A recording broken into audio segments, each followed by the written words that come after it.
সুপ্রিয় শিক্ষার্থী, তোমাদেরকে অভিনন্দন জ্ঞাপন করছি বান্দরবান সরকারি মহিলা কলেজের অনলাইন ক্লাসের কার্যক্রমে। ইতিমধ্যে আমরা ম্যাথমেটিক্সের মধ্যে সরলরেখা শেষ করেছি 6টা ক্লাস দিয়ে। বৃত্ত ইতিমধ্যে আমরা 5টা ক্লাস শেষ করেছি। আজকে আমাদের বৃত্তের 6 নম্বর ক্লাস।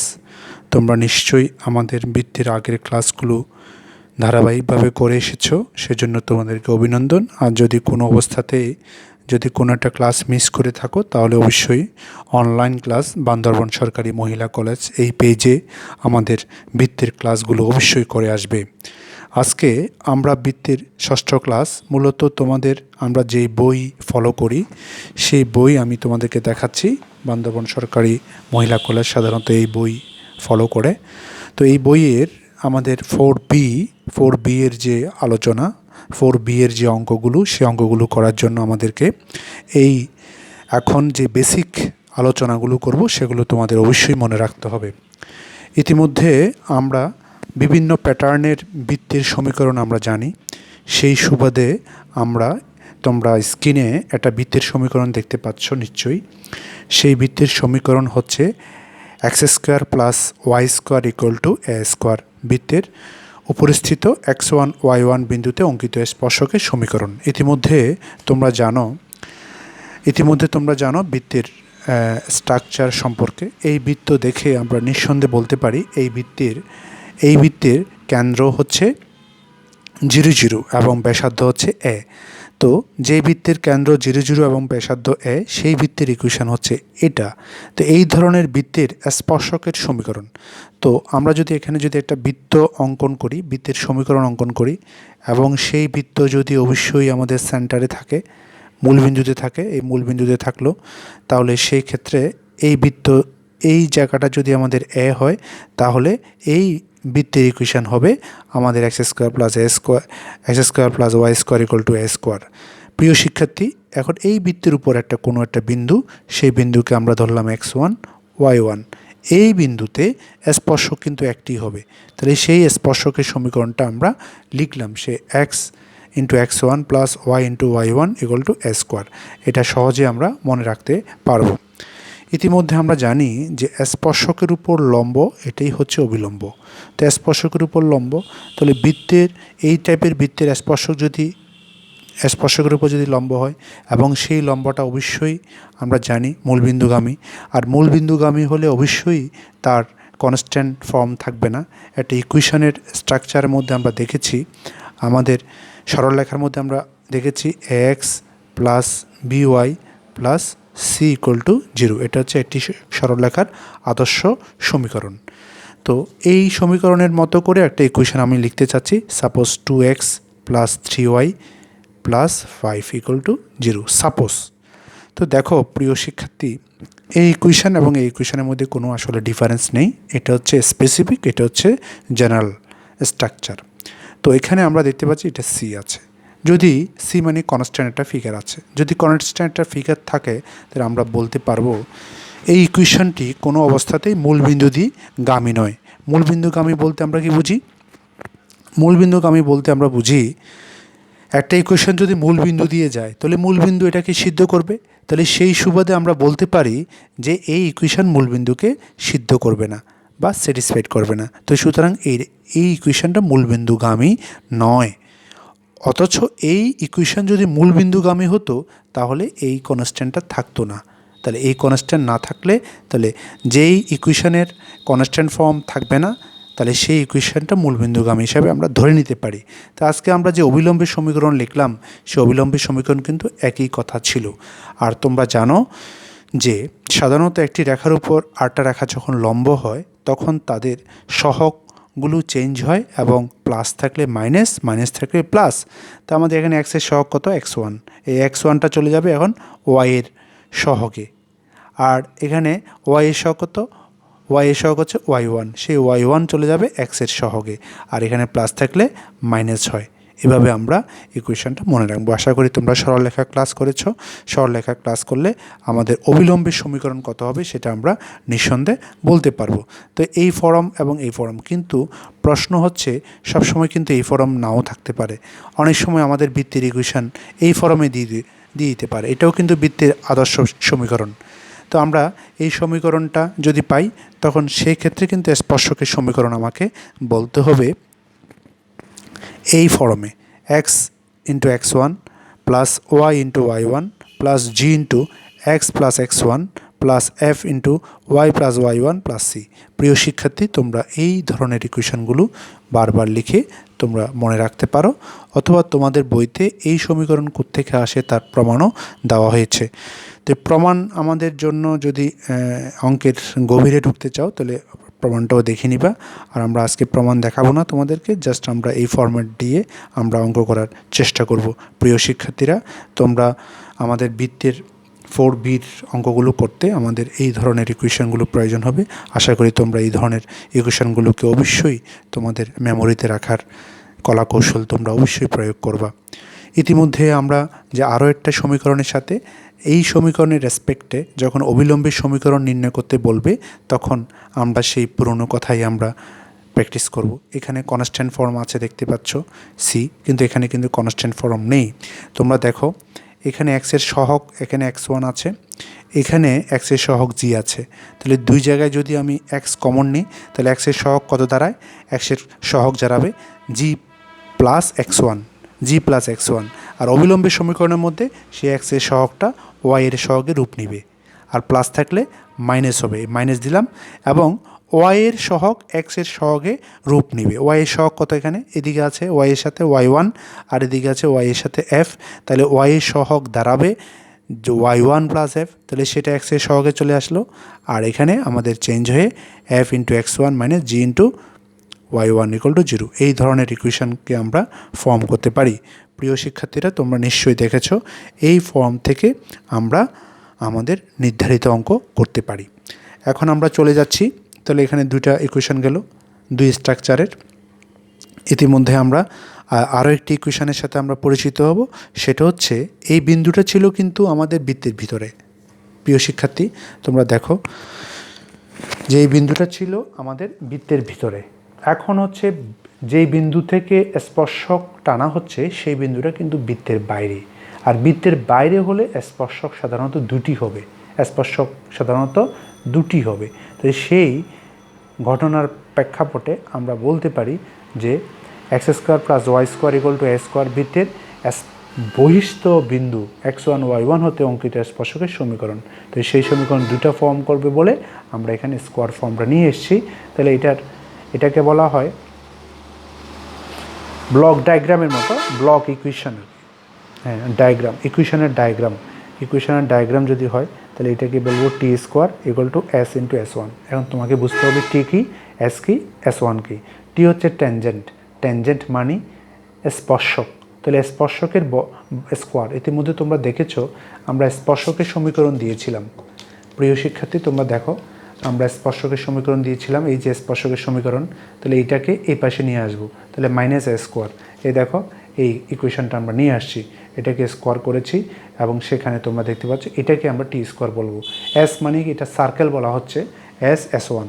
এস হচ্ছে আমাদের আগের সার্কেলটা, আরটা হচ্ছে এই বিন্দুরে যদি সার্কেলের উপর থাকে যে সিচুয়েশান সৃষ্টি হবে সেই সিচুয়েশানই হচ্ছে যে x one square plus y one square minus a square. প্রিয় শিক্ষার্থীরা, তোমরা নিশ্চয়ই বুঝতে পেরেছ। তো তোমরা এই ইকুয়েশনকে যদি বহিস্থ কোনো বিন্দু থেকে স্পর্শকের সমীকরণ নির্ণয় করতে বলে তাহলে অবশ্যই তোমরা T square equal to S into S one এই স্ট্রাকচারটা মনে রাখবা।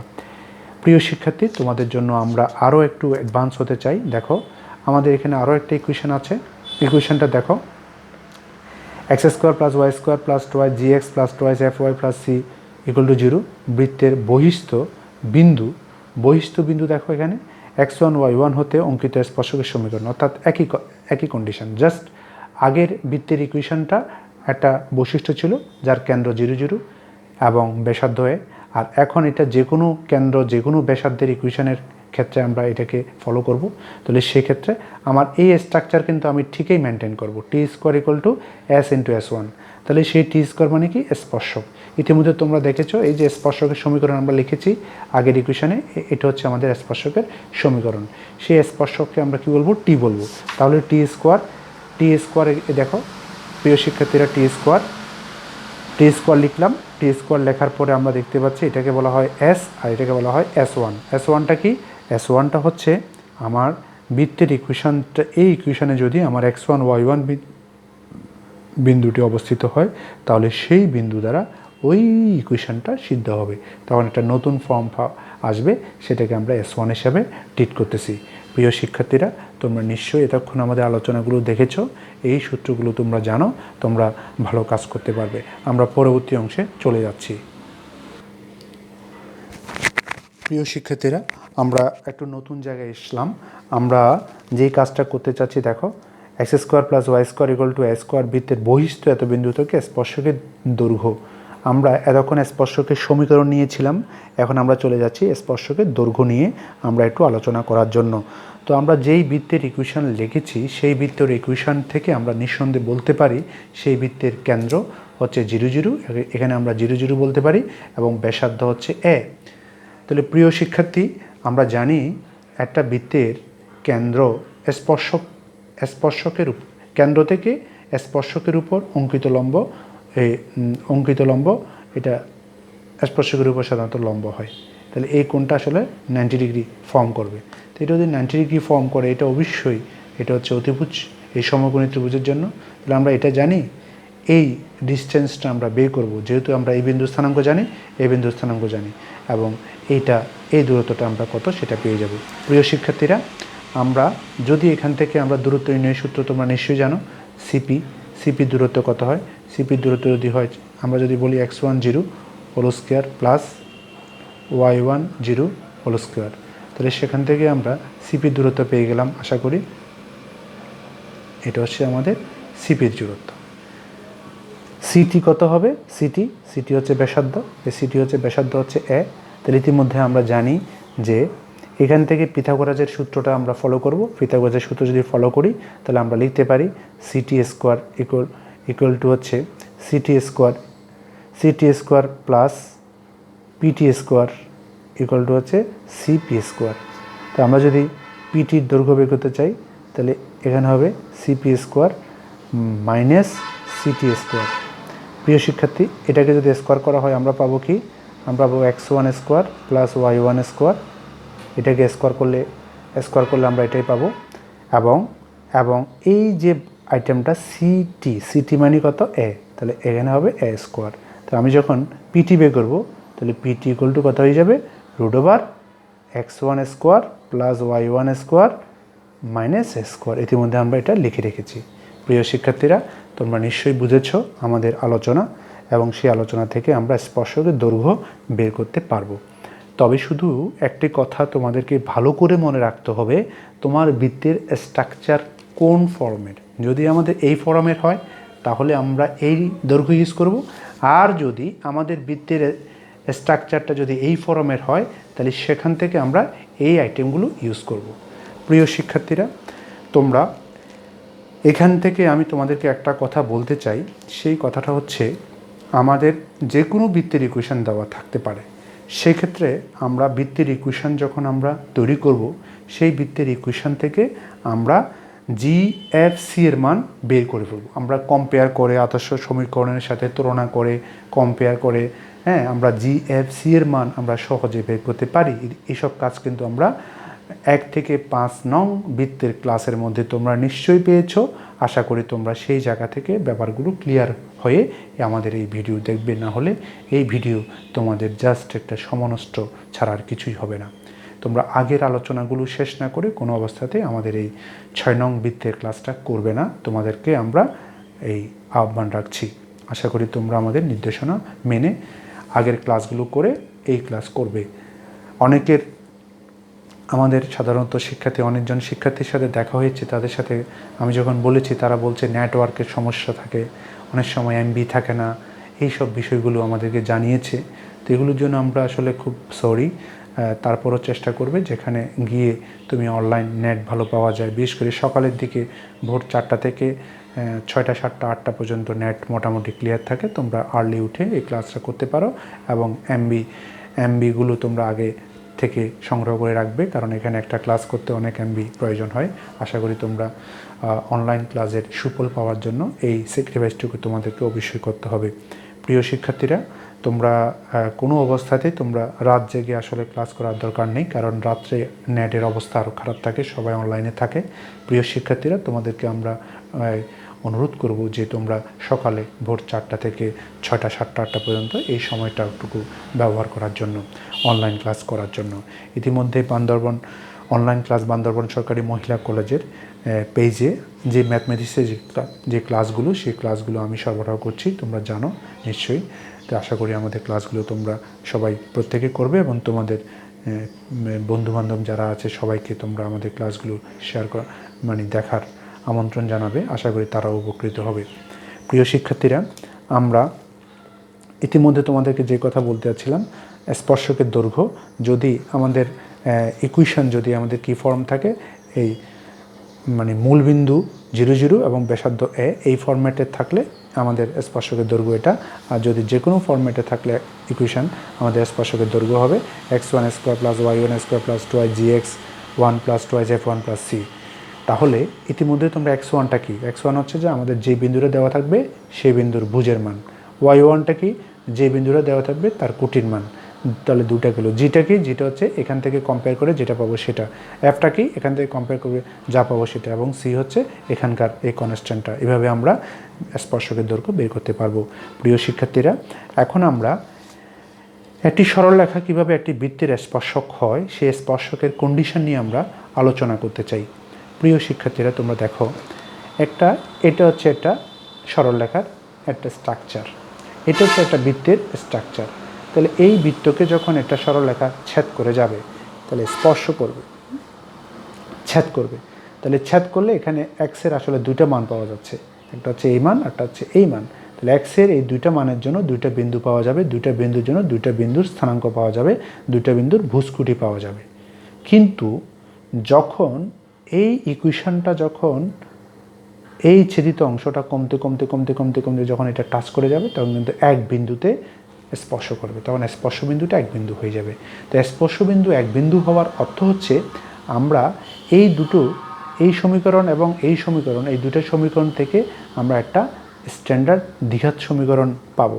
দ্বিঘাত সমীকরণ, সেই দ্বিঘাত সমীকরণের মূলদ্বয় মানে এক্সের মান সমান হবে। মূলদ্বয় যদি সমান হয় তাদের বিধায়ক শূন্য হয়।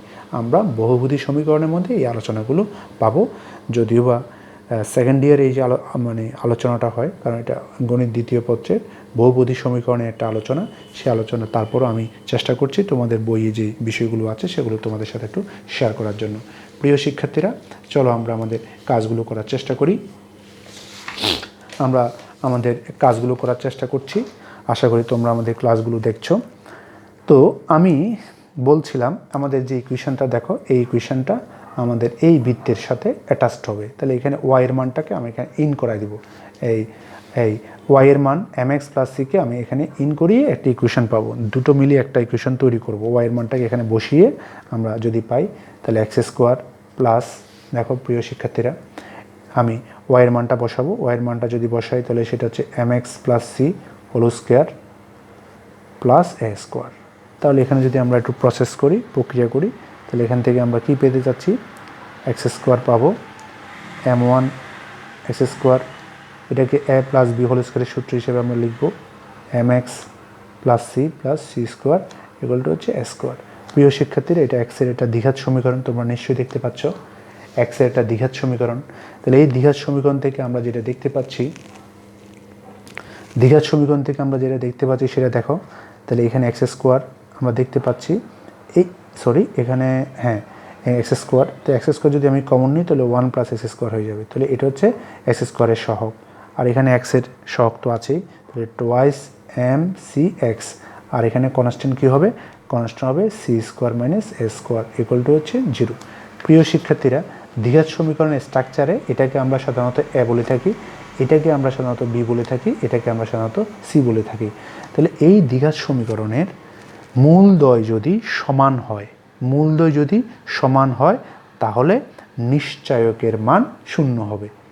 আর মূলদ্বয় সমান হবে কখন, যদি সে স্পর্শক হয়। তাহলে স্পর্শকের সত্য বের করার জন্য আমরা এই কন্ডিশনটা সাধারণত ব্যবহার করব। প্রিয় শিক্ষার্থীরা, তোমরা এই কন্ডিশন নিশ্চয়ই তোমরা আগে দেখেছো, এখনও দেখতে পাবে।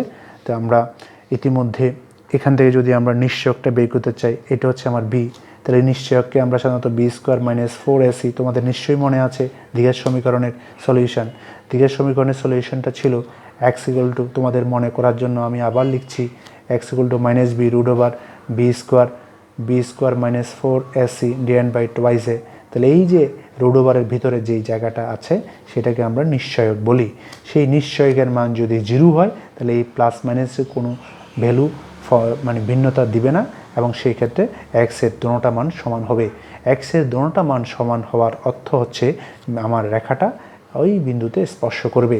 একটি মাত্র বিন্দুতে স্পর্শ করলে তাহলে আমাদের PQ আজকে যেটা ছেদ করেছে দুইটা বিন্দুতে, সেই দুইটা বিন্দু থেকে একটা বিন্দুতে চলে আসবে। প্রিয় শিক্ষার্থীরা, তোমরা নিশ্চয়ই আমার কথা বুঝতে পেরেছ।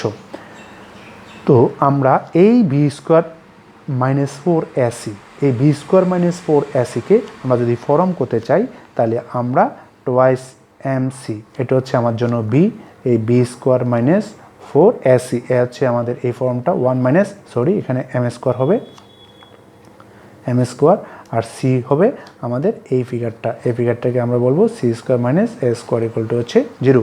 এই হলো আমাদের স্ট্রাকচার। এই স্ট্রাকচার থেকে আমরা যদি ক্যালকুলেশন করতে থাকি আমরা আমাদের জায়গাটা পেয়ে যাব। চলো আমরা একটু করার চেষ্টা করি। তাহলে m স্কোয়ার সি স্কোয়ার পেয়ে গেলাম।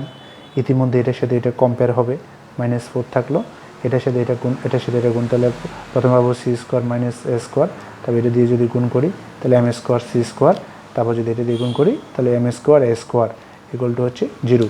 উভয় পক্ষে যদি আমি এই 4 দিয়ে যদি আমি গুণ করি এই ফিগারটাকে, তাহলে 4m square C square minus 4c square, মানে মাঝে প্লাস হিসেবে 4a square plus 4m square C square minus 4m square এ স্কোয়ার। প্রিয় শিক্ষার্থীরা, তোমরা নিশ্চয়ই দেখেছ আমার এই মাইনাসের কারণে এটা মাইনাস হবে, এটা প্লাস হবে, এটা মাইনাস হয়ে যাবে। এখানে আমি একটু ভুল করেছি, এটা প্লাস হয়ে যাবে, এটা প্লাস হয়ে যাবে। তাহলে এটাকে অটোমেটিক ক্যান্সেল হয়ে যাচ্ছে, এটা অটোমেটিক ক্যান্সেল হয়ে যাচ্ছে। এখানে একটা ফর্ম পেয়ে গেছি আমরা, সেই ফর্ম থেকে আমরা নিঃসন্দেহে আমরা সি এর মান বের করতে চাই। তাহলে এটা হচ্ছে আমার এর ফিগার, এটাও কিন্তু আমাদের এর ফিগার। দেখো তো এটা 4 আছে, এটা 4 আছে, এটা 4 আছে, তাহলে সবগুলো দেখি যে আমরা 4 বাদ দিয়ে দিই, তাহলে আমরা পাবো minus c square plus a square plus m square A square equal to হচ্ছে 0। প্রিয় শিক্ষার্থীরা, তাহলে সেখান থেকে আমি সি স্কোয়ার ইকুয়াল টু পেয়ে যাব এই ফর্মটা, এটাকে আমি এই পাশে নিয়ে গেলাম। তাহলে সি স্কোয়ার ইকুয়াল টু হচ্ছে, তাহলে এখান থেকে আমি m স্কোয়ার যদি কমন নিই 1 প্লাস m স্কোয়ার, তাহলে সেখান থেকে আমি সি ইকুয়াল টু বলতে পারি plus minus root over a. তাহলে এ যদি রুট ওভার হয়ে যায় তাহলে এটার সামনে চলে আসবে, আর এখানে হবে 1 প্লাস m স্কোয়ার। এই হলো কন্ডিশন। প্রিয় শিক্ষার্থীরা, তোমরা নিশ্চয়ই দেখতে পেয়েছো প্লাস মাইনাস, এখানে প্লাস মাইনাস হবে কারণ সি এর মান প্লাসও হতে পারে মাইনাসও হতে পারে। এই প্লাস মাইনাসটা আমরা এখানে ইউজ করেছি। আশা করি তোমরা বুঝতে পেরেছো। এটা হচ্ছে আমাদের সত্য। এভাবে আমরা এই ক্লাসগুলো নিঃসন্দেহ করতে পারি। আরেকটা কথা হচ্ছে স্পর্শবিন্দু, আরটা হচ্ছে স্পর্শবিন্দু, এটাও অনেক সময় আসে। চলো আমরা স্পর্শবিন্দুর কাজে চলে যাই।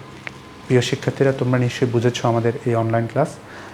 আমি হোয়াইট বোর্ড আমি ইউজ করছি না। হোয়াইট বোর্ড অনেক সময় আমাদের লেখাগুলো খুব ছোট হয়, দেখতে অসুবিধা হয়। প্রিয় শিক্ষার্থীরা, আমি দেখি যে কাগজের যে বোর্ড আছে সেই বোর্ডে আমরা ইউজ করছি, কাগজ বোর্ড ইউজ করছি। আশা করি তোমরা খুব কাছ থেকে এগুলো দেখার সুযোগ হচ্ছে। আর যদি একবারে না বুঝো তোমরা 2-1 বার রিপিট করে আমাদের ক্লাসটা বুঝে নিবে। চলো আমরা স্পর্শবিন্দু স্থানাঙ্ক বের করার জায়গায় চলে যাই। প্রিয় শিক্ষার্থী, ইতিমধ্যে আমরা আমাদের স্ট্রাকচারে আমরা চলে আসছি। আমরা সেখানে যদি আমরা দেখতে চাই যে এখানে একটা বিষয় এখানে প্রতিষ্ঠিত হয়েছে, দেখো তো সেখানে আমরা দেখতে পাচ্ছি যে স্পর্শবিন্দু স্থানাঙ্ক কত হবে? স্পর্শবিন্দু স্থানাঙ্ক আমরা বের করব। তো একটা বৃত্তের ইকুয়েশন লিখলাম এবং একটা সমীকরণ লিখলাম। তাহলে এই সমীকরণটা একটা বিন্দু দিয়ে স্পর্শ করে, এবং সেই বিন্দু যদি আমার x1 y1 হয় তাহলে এই বিন্দুটা কোথায়? বৃত্তের ভিতরেই অবস্থিত। তাহলে বৃত্তের ভিতরে যদি অবস্থিত হয় আমরা জানি যে এত বিন্দুতে স্পর্শকের সমীকরণ আমরা লিখতে পারি নিঃসন্দেহে। তাহলে সেই সমীকরণটা বৃত্তের স্পর্শকের সমীকরণ। ইতিমধ্যে আমরা বলেছি আমাদের সরল লেখা হচ্ছে যে y = mx + c। তাহলে এটাই তো স্পর্শক। তো এই দুটোটা মূলত একই রেখা নির্দেশ করবে। তাহলে ইতিমধ্যে এই সমীকরণটাকে আমরা এই ফর্মে লিখতে পারি, এখান থেকে এই ফর্মে নিয়ে আসতে পারি। প্রিয় শিক্ষার্থী দেখো, আমি স্ট্রাকচার একইভাবে রাখছি কেন? কারণ এই দুটি রেখা 1 নং এবং 2 নং রেখা একই রেখা নির্দেশ করবে। তাহলে দুইটি সরল রেখা যদি একই সরল রেখা নির্দেশ করে, তারা একটা সত্য ফলো করে। সেই সত্য হচ্ছে x এর সহগ, এটাও x এর সহগ সমান y এর সহগ, y এর সহগ সমান z এর সহগ, আর এটা হচ্ছে z এর সহগ, অর্থাৎ কনস্ট্যান্ট, এটা হচ্ছে কনস্ট্যান্ট। তাহলে এই দুইটা ইকুয়েশন যদি একই সরল রেখা নির্দেশ করে, তাহলে এখানে x এর সহগ x1, এখানে x এর সহগ m, এদের অনুপাত সমান y এর সহগ y1, y এর সহগ -1 সমান, এটা কনস্ট্যান্ট, এটা কনস্ট্যান্ট, এটা আমরা সরল রেখার আলোচনা থেকে আমরা জানি। তাহলে এই দুইটা, তাহলে এত সমান যদি এত বলি, এটা এখানে চলে আসবে। তাহলে x1 সমান হবে -a স্কোয়ার m - c। প্রিয় শিক্ষার্থীরা নিশ্চয়ই বুঝেছ। এবং এই সেকেন্ড পার্ট সমান থার্ড পার্ট যদি আমরা লিখি, সেখান থেকে y1 = আমরা পাবো মানে চলে যাবে a²/c। তাহলে এটা হচ্ছে x1, এটা হচ্ছে y1। তাহলে অটোমেটিক স্পর্শবিন্দু আমাদের হাতে চলে আসছে। স্পর্শবিন্দু হচ্ছে এটা এবং এটা। তবে এখানে সত্য হচ্ছে আমাদের কিসের মান? আমরা c এর মান প্লাস মাইনাস বসাবো। যদি প্লাস দিয়ে ধরি, তাহলে আমরা এই ফর্মটা পাবো, এই জায়গাটা পাবো। আমরা কিসে? c এর মান বসিয়েছি। আর যদি মাইনাসের মান বসাই, আমি যদি মাইনাস ধরে নিই, তাহলে আমরা এই মানটা পাবো। এই দুটা, এই জায়গা থেকেও আমরা স্পর্শবিন্দু স্থানাঙ্ক বের করতে পারি। প্রিয় শিক্ষার্থীরা, এই ধরনের অঙ্ক সাধারণত এমসিকিউতে বেশি আছে।